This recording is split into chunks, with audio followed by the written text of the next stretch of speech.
Umalingaw-ngaw ang alulong ng isang aso sa Valenzuela City bago mag-alas 12:30 ng madaling araw nitong Martes. Tumatangis ito na tila ba nasasaktan. Maya-maya pa, matatanaw sa CCTV ang ilang pang hayop at nagfa-flash na ilaw. Maririnig din ang sabay na pagtakol ng iba pang aso. Hanggang sa umabante ang ilaw na mukhang nagmula sa isang motorsiklo o sasakyan. Kasunod niyan, nadiskubre ng pamilya ni Rod Lee ang kalunos-lunos na sinapit ng aso nilang si Kobe. Duguan at nanghihina ang aso. At ang mas nakapanlulumo, putol na ang dila nito. Nilinisan po namin siya. Wala po kasi siyang anything na sugat, scratch, or galos po sa katawan. Tapos nung chinek po namin sa bandang bibig, doon po namin nakita yung wala nga po siyang dila. Natagpuan nila ang dila ni Kobe di kalayuan mula sa kanilang bahay. Ayon kay Rod Lee, bago ang insidente, nakatali naman ang aso sa loob ng kanilang compound pero hindi nila namalayang nakawala ito. Mahigit 2 oras sila nagganap. Parang may nagpaputok po, nagpanik po siguro yung aso.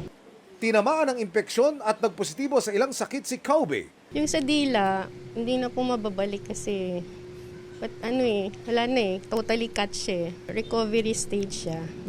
Kanina, tinry niya uminom sa bowl niya. So, first time namin siya nakitang uminom.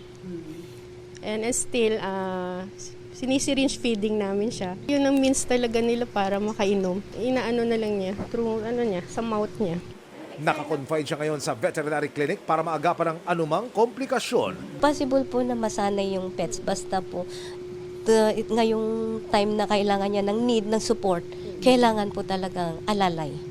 Care ng family talaga, care saka yung mga medicines na need niya. Blanco, sina Rod Lee, kung sino ang may gawa dahil wala naman silang nakakaaway, wala rin daw nakagat si Kobe at kailanman hindi raw naging agresibo. Sobra pong lambing nun. Doon po siya sa mismong bahay namin. As in, hindi po siya nakakulong, hindi po siya nakatali lang po siya doon. Tapos na-approach po siya ng ibang tao.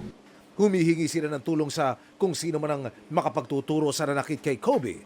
Sana raw ay mapanagot ito. Lumapit na po kami sa mga animal welfare po tsaka po sa mga police para po sa investigation. Para sa GMA Integrated News, Emil Sumangil, ang inyong saksi.